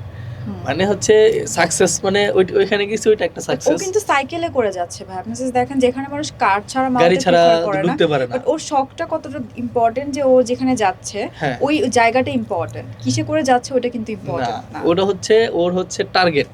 হুম। সো আমি ওই জায়গায় গিয়ে আমি যাব ওইটাতে। সো ও টার্গেট অনুযায়ী সে ওই জায়গায় গেছে। সো গিয়ে সে মনে করছে যে আমি একটা প্রাউড ফিল করতেছি যে আসলে আমি আমার টার্গেট অনুযায়ী জায়গায় চলে আসছি। এখন সে চিন্তা করে যে ঠিক আছে আমি সাকসেস, এই জায়গায় আমি চলে আসতে পারতেছি, আমি সাকসেস। এরপর আমার চিন্তা হবে যে নেক্সট আপনার কোন পর্যায়ে গেলে মনে হবে যে আমি সাকসেস? সাকসেসের কথা চিন্তা করলে একটু আগে তো বললাম যে আমি যেই পর্যায়ে আছি আপনার কাছে আলহামদুলিল্লাহ সাকসেস সাকসেস। মানে কি একটু আমরা জানতে চাইবো, ডেফিনিশনটা কি সাকসেস? সাকসেস মানে ডেফিনেশনটা হচ্ছে যে আমাদের তো কোম্পানি চলতেছে এখনো। সো এখনো কিন্তু যে আমরা যে একটা মিড লেভেল বা টপ লেভেলের একটা কোম্পানি যেভাবে চলবে উইদাউট মানে কোনো চিন্তা ভাবনা, সব কিছু সুন্দরভাবে গঠনভাবে থাকবে। বিজনেস, এই ডিপার্টমেন্ট, প্রত্যেকটা ডিপার্টমেন্ট। সো ওই ডিপার্টমেন্টগুলো যদি আমার সব কিছু এখনও মোটামুটি ভালোই আছে, যদি আরেকটু লেভেল আপ হয়, যদি করতে পারি, তাহলে আমার মনে হয় যে মোটামুটি আমাদের একটা স্টেবল পজিশন চলে আসবে, যে সাকসেসের কাছাকাছি একটা জিনিস আপনি কি থাকবে। বিজনেসই কন্টিনিউ করতে চান নাকি আরো ডিফারেন্ট কিছু করার প্ল্যান আছে, অন্য কোনো প্ল্যান আছে? আমার যে বিজনেস আছে এটা তো কন্টিনিউ আমরা করতেছি। ডিফারেন্ট আমাদের অনেক প্ল্যান আছে। সো যেমন অ্যাডভান্স কোনো কিছু নিয়ে, যেটা হচ্ছে আমাদের বাংলাদেশের জন্য সাপোর্ট এবং বাইরের জন্য সাপোর্ট হবে। সো ওইগুলা নিয়েও আমাদের চিন্তাভাবনা আছে। সো ওইগুলা নিয়েও আমরা চিন্তাভাবনা আছে বলতে কিছু কিছু জিনিস আমরা কাজ করতেছি অলরেডি, এবং আবার নতুন জিনিস নিয়ে চিন্তা করতেছি। কারণ যুগ যুগ যখন পরিবর্তন হইলে অবশ্যই কিন্তু নতুন নতুন জিনিস আসবে। সো আমাকে আপনি অবশ্যই কিন্তু দেশের বাইরে নিয়েও চিন্তা করছেন, এই হ্যাঁ। চিন্তা ভাবনা কিন্তু খুবই সুন্দর। হ্যাঁ। সবার মধ্যে কিন্তু এটা থাকে না যে সবাই শুধু চিন্তা করে যে আমার প্রফিট কিসে, বাট আপনি কিন্তু বাংলাদেশ প্লাস বাইরে দুইটা নিয়ে ভাবছেন। সো এই যে ডিফারেন্ট থিঙ্কিং, এটা কোথা থেকে পেয়েছেন? এটা অ্যাকচুয়ালি আমরা যখন কাজ করতেছি, করার ক্ষেত্রে আমরা বিভিন্ন প্রবলেম দেখতেছি, দেশে বিদেশে বিভিন্ন জায়গায় প্রবলেম দেখতেছি। এখন আমার যেটা আমার নিজের ভিতরে যেটা, সেটা হচ্ছে আমার প্রবলেম দেখলে এর সলিউশন চিন্তা ভাবনা করা আর কি, যে একটা ইস্যু দেখছি এটার সলিউশনটা কিভাবে করা যায়। যেমন দুনিয়ার মধ্যে কিন্তু সমস্যার অভাব নাই কিন্তু বলা যায়, যে আপনার এই সমস্যা একটার ওই পর সমস্যা, একটা একটা প্রবলেম সমস্যা লেগে থাকে। আসতেছে। তো সমস্যা যতদিন আছে সমাধান একটার পর একটা হইতেছে, এটার পর আবার আরেকটা সমস্যা বের হইতেছে। মোটিভেশনটা কিভাবে আসে এই যে এত কন্টিনিউয়াসলি একটার পর একটা প্রবলেম, হ্যাসেল আর এভরিথিং, এগুলো মোটিভেশন কোথা থেকে পাচ্ছেন?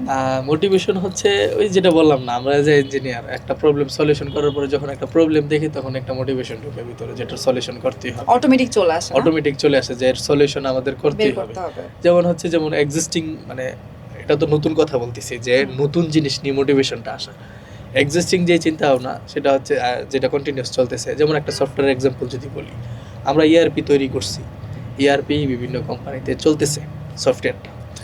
এখন চলার সময় দেখা যায় যে কিছু কিছু জায়গায়, মানে কিছু কিছু সিস্টেম দিলে বা কিছু কিছু সিস্টেম ডেভেলপ করে দিলে ওদের জন্য আরও ভালো হবে, বা আরও ওরা দ্রুত, বা আরও এদের সুযোগ সুবিধা বাড়বে।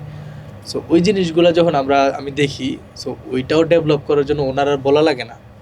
আমাদের যে এক্সিস্টিং কোম্পানি আছে যে আমাদের সাথে কাজ করতেছে, ওদেরও বলা লাগে না।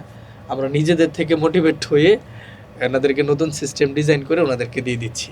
এটা হচ্ছে এক্সিস্টিং। আর নতুনগুলা তো একটু আগে বললামই যে প্রবলেম দেখতেছি আর সলিউশন অটোমেটিক চলে আসছে। হ্যাঁ, মোটিভেশনও চলে আপনি তো আসছে। একজন ইঞ্জিনিয়ার, সো অনেকে আছে যারা হচ্ছে ইঞ্জিনিয়ারিং পাস করেছে বাট কোনো চাকরি পাচ্ছে না। হ্যাঁ। আমি অনেককে দেখেছি, অনেকে ডিপ্রেসড, অনেক বেশি স্ট্রেস, জব পাচ্ছে না। তো তাদের জন্য কি বলতে চান? তাদের এখন কি করা উচিত? এই পর্যায়ে এসে মাত্র স্টাডি কমপ্লিট করার পর কিন্তু একটা হতাশা কাজ করে, তাদের উদ্দেশ্যে আপনি কি বলতে চান? আচ্ছা, এটা আমি নিজেও দেখে আসছি। আমি তো শুধু ভার্সিটিতে পড়াশোনা করছি এটা না, আমি এই যে প্রথমে ডুয়েটে গিয়েও দেখে আসছি।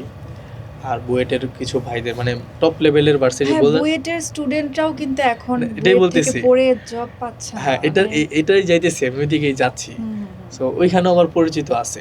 যখন আমি ভর্তি হব ইউনিভার্সিটিতে, তখন এর আগে কোচিং করা লাগে, বড় বড় ভার্সিটিতে ভর্তি হওয়ার জন্য অ্যাডমিশন টেস্টের জন্য প্রিপারেশন নেওয়া লাগে আর কি। তো যখন প্রিপারেশন নিতাম যে ডুয়েটের জন্য, তখন দেখতাম যে আসলে ওনারাই আমাদেরকে পড়াচ্ছে।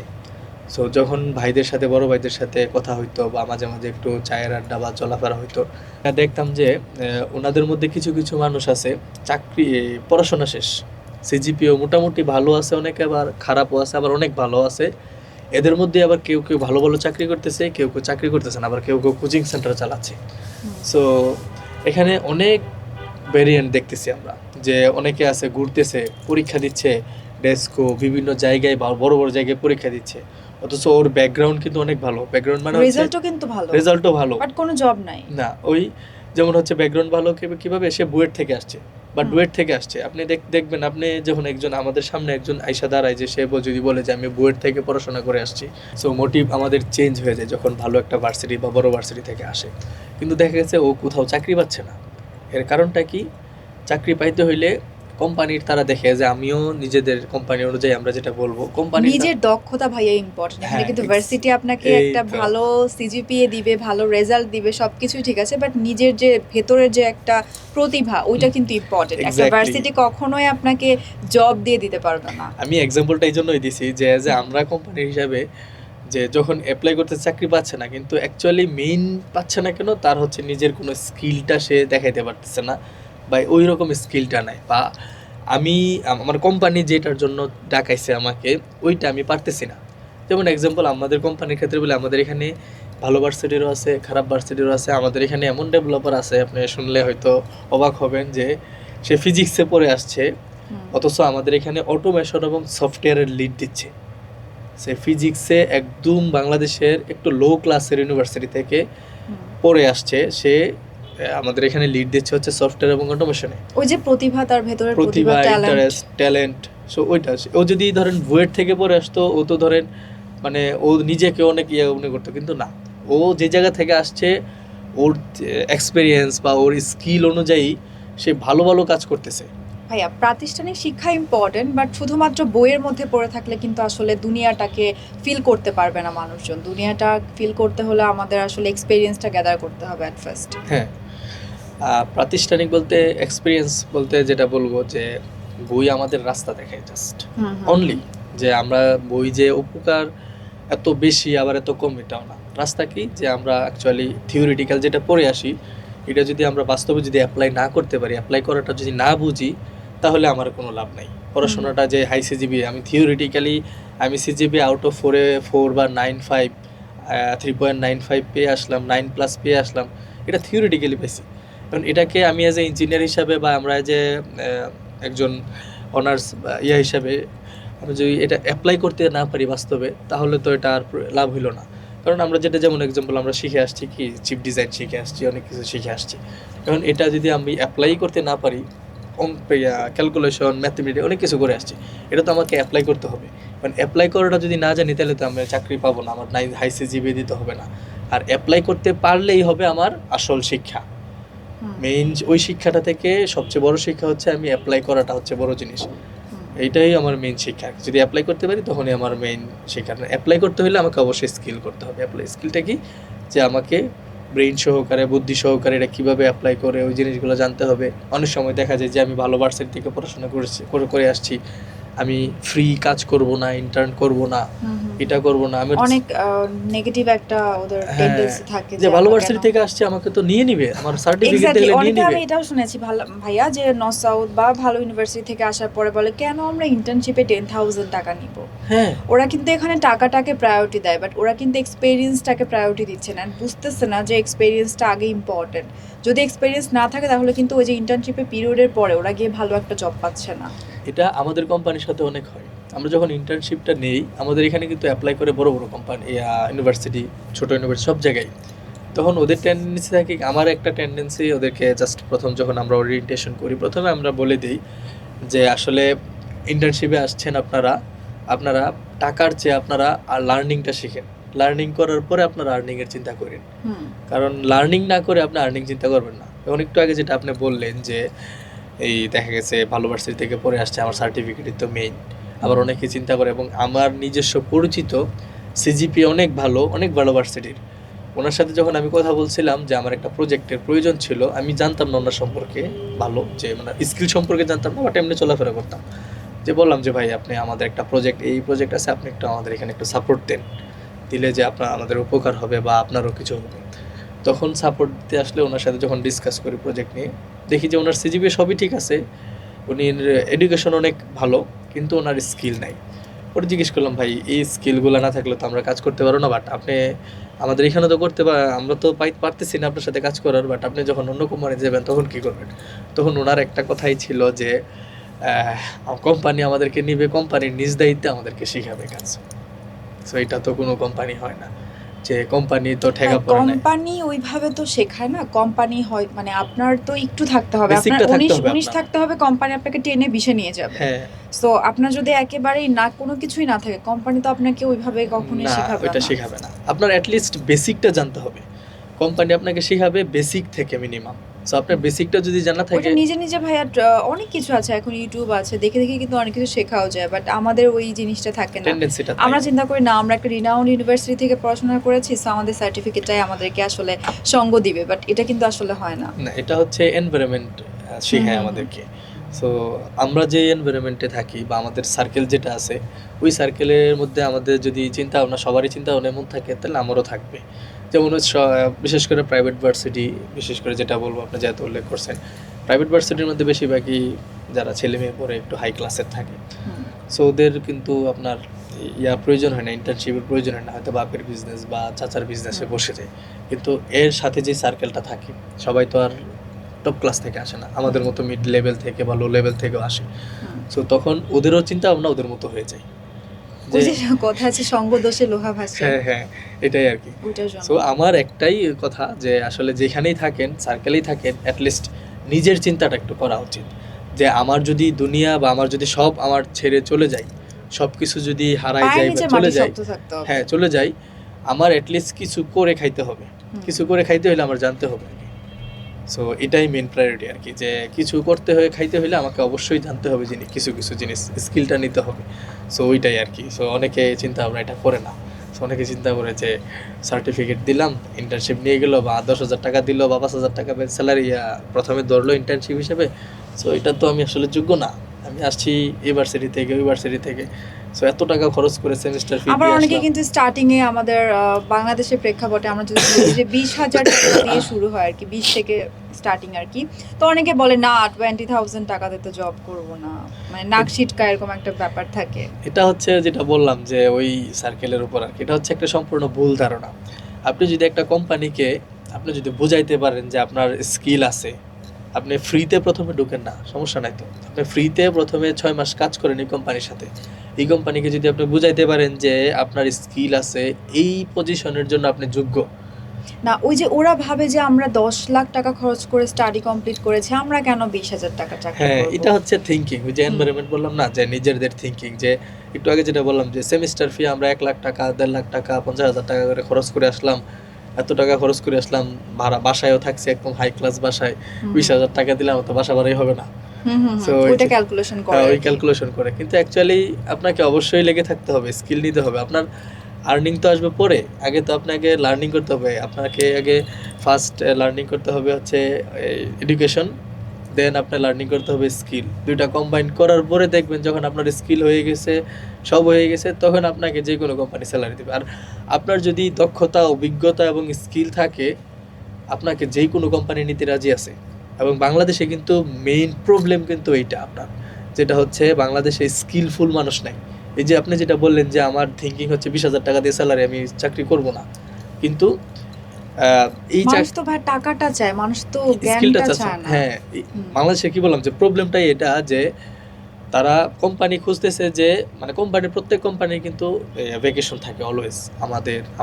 আমার পরিচিত যত কোম্পানি আছে, সবার সাথে তো আমার যোগাযোগ হয় রেগুলার, ভালো ভালো কোম্পানির সাথে, অনেক সাথে, সবার ভ্যাকেন্সি আছে, কিন্তু স্কিলফুল মানুষ পাচ্ছে না। ওই যে জব করতে গেলে ফার্স্ট কোয়েশ্চেন স্যালারি কত? হ্যাঁ, এখন স্যালারি তো তোমাকে দিলাম, যে আসছে আপনাকে আমি স্যালারি দিলাম 20,000 টাকা। হুম। এখন 20,000 টাকার যেই কাজটা করবেন আপনি, ওইটাই তো উঠাইতে পারতেছে না। সো হুম, কিন্তু হুম। আমার তো প্রজেক্ট আছে, ধরেন 20,000 টাকা না, আমার প্রজেক্ট আছে আপনাকে 2 লাখ 5 লাখ টাকা স্যালারি দেওয়ার ক্ষমতারও প্রজেক্ট আছে আমার, কিন্তু ওইটা তা নিতে আমি পারবে, ভাতটা নিতে পারবে না। ভাড়াটা নিতে পারবে না, ওই ধরনের স্কিলফুল পাচ্ছি না। দেখা গেছে একটা ম্যানেজ করতে গেলে অনেক সময় মেইন মালিক পক্ষ বা মেইন যারা থাকে তাদের এঙ্গেজ হওয়া লাগে এই জিনিসটা সলভ করতে হলে। যেমন আমাদের প্রজেক্টে কিছু কিছু জায়গায় ধরেন আমার, নাসির ভাইয়ের, তারপর হচ্ছে মহিউদ্দিন ভাইয়ের এঙ্গেজ হওয়া লাগে কিছু কিছু প্রজেক্টে। হুম। সো এঙ্গেজ না হইলে এগুলো সলভ হচ্ছে না। এখন যদি আমরা এঙ্গেজ না হই, আমরা ধরেন এই জায়গায় এঙ্গেজ হয়ে যে সময়টা নষ্ট হচ্ছে আমাদের, ধরেন আমরা কিন্তু অন্য অন্য চিন্তা ভাবনা করতেছি, সো এঙ্গেজ হওয়া লাগতেছে, কারণ এটা উঠাইতে পারতেছে না। সো উঠাইতে পারতো যদি আমাদের স্কিলফুল, মানে টপ লেভেলের স্কিলফুল যদি আমাদের মানুষ থাকতো, তখন আমার এই প্রজেক্টটা দিয়ে প্রজেক্ট ইঞ্জিনিয়ার হিসেবে দিয়ে দিলাম, ওর দায়িত্বেও সব কিছু রিকোয়ারমেন্ট অনুযায়ী ও উঠাবে, কিন্তু আমাদের থাকা লাগতেছে। সো আমার এই জায়গায় থাকলে আমরা কিন্তু বিজনেস নিয়ে চিন্তা ভাবনা করতে পারতেছি না, নতুন কিছু চিন্তা ভাবনা করতে পারতেছি না, একটু কমে যাচ্ছে। সো কেন এই জায়গায় আমাদের ঘাটতি? কারণ হচ্ছে আমাদের স্কিলফুল মানুষ নেই। সো আইসাই বলে যে এই যে স্যালারি কত? এটা কত সেটা কত, সো আইসা বললে তো আর হবে না। আইসা ফার্স্টে বলতে হবে যে স্যার বা ভাই, আমার আগে 1 বছর আপনি ফ্রি রাখেন, রেখে কাজ শেখান। আমি 6 মাস আপনি আমার কাজ শেখাবেন, 6 মাস। ও যদি 1 বছর কাজ করে ওর এক্সপেরিয়েন্স নাই, তাহলে ওর 1 বছরের টাকা ও কিন্তু চাইলে 3 মাসে উঠায় ফেলতে পারবে। এটাই তো বলতে চাইছিলাম আমি একটু আগে, যে এটা মানুষজন ভাবে না, এটা ভাবে না। ফার্স্টে হচ্ছে ফ্রি কাজটাই আসলে করতে চায় না। মানে ওর চিন্তা ভাবনা এটা থাকতে হবে যে আমি 1 বছর আমি শুধু কাজ করব, আমি কোনো আর্নিং করব না। আমি ইউনিভার্সিটিতে যেভাবে ছিলাম, হুম। ফ্যামিলি আমাকে সাপোর্ট দিছে, বা যেভাবে আমি সাপোর্টটা চালাইছি ওইভাবেই স্টেবল রাখবো, রেখে আমি কোম্পানির সাথে স্কিলটা নেওয়ার জন্য 1 বছর কাজ করব। এর মধ্যে 4 থেকে 6 মাস কোম্পানি থেকে শিখবো, শিখে 6 থেকে 12 মাস যেটা, এটা আমি কোম্পানিকে দেবো। কারণ কোম্পানি তো ইনভেস্ট করবে, কোম্পানি কিন্তু আপনার উপর ইনভেস্ট করবে শুধু শুধু না, কোম্পানি আপনাকে শেখাচ্ছে, আপনাকে এর থেকে কিছু পাওয়ার জন্যই নিব। এরপরে কোম্পানি দেখবেন যে 1 বছর যখন এক্সপিরিয়েন্স হয়ে যাবে, ও যখন ভালো কিছু করতে পারতেছে, ভালো একটা স্যালারি ধরবে কোম্পানি। সো ধরে আমি আমাদের নিজেদেরও আছে এবং বাইরের কোম্পানিগুলো দেখছি আমি, এটাই করে যে শেখানোর পরে যখন দেখেছে সব ঠিকঠাক আছে একদম 100, তখন ওরে ভালো একটা স্যালারি ধরে, ওই যে যেটা বললাম যে 20,000 টাকা দিয়ে আমি চাকরিটা করব না, ও তখন ওর স্যালারি হয়ে যায় যে ৮০-৯০ হাজার, ১ লাখ টাকা, ৪০ হাজার টাকা, ৫০ হাজার টাকা এরকম স্যালারি হয়ে যায়। এরপরে ওর তো আরও কমিশন অনেক কিছু থাকে। সো এগুলা মিলে এইভাবে করা লাগে আর কি। এখন মানুষের অনেকের ভুল এটা, আসলে ধারণাটা ভুল যে আমি প্রথমেই শুরু করবো এটা দিয়ে। এই ধারণাটা আসলে মানুষের বের হওয়া উচিত অনেকেরই, এই যে আমি মনে করি আর কি। ভাইয়া, বর্তমানে আপনি কোন কোন ফিল্ডে কাজ করছেন? আমাদের মেইন ফিল্ড হচ্ছে দুইটা। একটা হচ্ছে সফটওয়্যার সিস্টেম, সফটওয়্যার ডিপার্টমেন্ট, পুরোটা আলাদা, এর মধ্যে অনেকগুলো ভাগ আছে। আরেকটা হচ্ছে অটোমেশনের ভিতরে অনেকগুলো ভাগ আছে। আমি যদি ফার্স্টে সফটওয়্যারের কথা বলি, এর মধ্যে আমাদের ওয়েবসাইট ডেভেলপমেন্ট, ইআরপি, সিআরএম, আপনার বিজনেস যতগুলো সফটওয়্যার আছে এগুলো ডেভেলপ করি, এবং আমাদের নিজস্ব ইনবিল্ড অনেক সফটওয়্যার আছে অনেক ধরনের, যেটা বর্তমান বিজনেসের জন্য সবার জন্য প্রয়োজন হয়। যেমন পজ, এটাও আছে আমাদের। তো এগুলো সবার জন্য প্রয়োজন হয়। দেখা গেছে এই সফটওয়্যারগুলো বাইরে থেকে নিলে অনেক খরচ হয়। সো আমরা সবসময় চেষ্টা করি যে লোয়েস্ট প্রাইসে এই সফটওয়্যারগুলো সবাইকে দেওয়ার জন্য আর কি। এছাড়া আমাদের আছে মোবাইল অ্যাপস ডেভেলপমেন্ট, তারপর এই যে আর্টিফিশিয়াল ইন্টেলিজেন্স, মেশিন লার্নিং নিয়ে আমাদের আরেকটা গ্রুপ কাজ করতেছে।